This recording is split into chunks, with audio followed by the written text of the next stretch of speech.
శ్రీ రామకృష్ణ ప్రభ ఛానల్ను చూడండి, మాసపత్రికను చదవండి. ఓం నమో భగవతే రామకృష్ణాయ.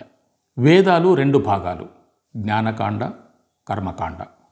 సాంఘిక నియమాలు, ఆచారాలు ఈ కర్మకాండ మీద ఆధారపడి ఉంటాయి కాబట్టి మార్పు చెందుతున్నాయి. ఇకపైన మార్పు చెందుతూనే ఉంటాయి. చిన్న చిన్న సాంఘికాచారాలు వేదాల అభిప్రాయానికి బంధకాలు కానంత వరకు అంగీకృతాలు అవుతూనే ఉన్నాయి. ఒక ఋషి ప్రవర్తనం ఏదో ఒకటి ఉదాహరణంగా ఉండే ఆచారాలను ఒప్పుకోవచ్చును. కానీ వేదాల అభిప్రాయాలకు ఋషుల ఆచారాలు భిన్నమైనప్పుడు ఈ ఆచారాలను గుడ్డిగా అనుసరించడమే ఆర్యజాతి పతనానికి ఒక ముఖ్య కారణం. మరి వేదాల్లో జ్ఞానకాండ ఉంది. ఇది సర్వకాలాల్లో మానవులకు సంసార తరణానికై భక్తి జ్ఞాన కర్మయోగాల అభ్యాసంతో మోక్షం కలిగించి ఉద్ధరిస్తోంది. ఈ జ్ఞానకాండ సర్వకాల సర్వావస్థల్లో ఏకరీతిగా ఉంటుంది, మార్పు చెందదు. సమస్త మానవ కోటికి ఈ జ్ఞానకాండ ఒక్కటే విశ్వజనీన మతాన్ని తెలుపుతోంది. కాలమహిమతో మానవుల్లో త్యాగశక్తి లోపించింది. లక్ష్యాల పట్ల, నిర్దిష్ట శీలాల పట్ల దృష్టి లోపించింది. బుద్ధి కుశలత లోపించింది. వట్టి ఆచారాన్ని పట్టుకుని వేలాడడం ఎక్కువైంది. పురాణాల్లో వివృతాలైన వేదాంత సత్యాలను వదిలి వట్టి కథాంశాలను పట్టుకొని పరమేశ్వరుని గుణాలకు వ్యాఖ్యాప్రాయాలైన మూర్తి విశేషాలను ఒకరికంటే ఒకరెక్కువని వాదనలోకి దిగారు. ఫలితంగా వేదమతమైన సనాతన ధర్మం విభిన్న శాఖలుగా చీలిపోయింది. వ్యక్తులు ఒండరులు ద్వేషాక్త హృదయులై కలహిస్తూ ఒకరిపై ఒకరు దుమ్మెత్తి పోసుకోవడం ప్రారంభించారు. ఇలాంటి పరిస్థితిలో భగవాన్ శ్రీరామకృష్ణులు భారతదేశంలో అవతరించి స్వచ్ఛమైన ఆర్యమతాన్ని ఆచరణలో పెట్టి చూపించారు.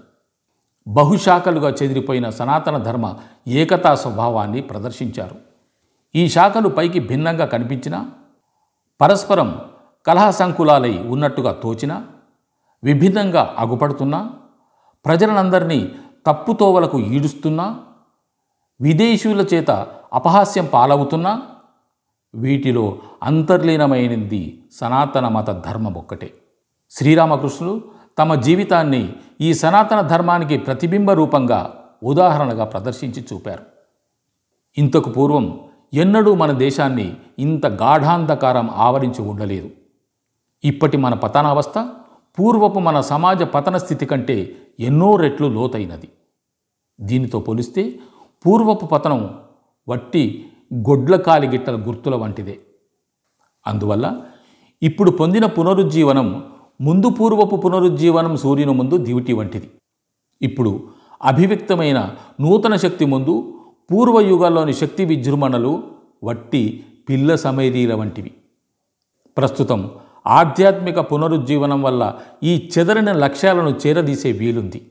ఈ భవిష్యత్ వైభవానికి సూచకంగా పరమేశ్వరుడి యుగంలో సర్వలక్ష్యాలకు ఉదాహరణభూతమైన పరిపూర్ణమైన అవతారం ఎత్తి తన పూర్వావతారాల కంటే అతిశయించాడు. ఈ యుగావతరణం సమస్త ప్రపంచానికి, ముఖ్యంగా భారతదేశానికి జరగబోయే కళ్యాణానికి మూలం. దీనికి కారకుడు భగవంతుడైన శ్రీరామకృష్ణుడు. ప్రాచీన సనాతన ధర్మ సంస్థాపకులంతా ఏకాకృతి పొంది పునరుద్భవించిన మూర్తి. ఓ మానవుడా, విశ్వసించు, హృదయంలో ప్రతిష్ఠించుకో.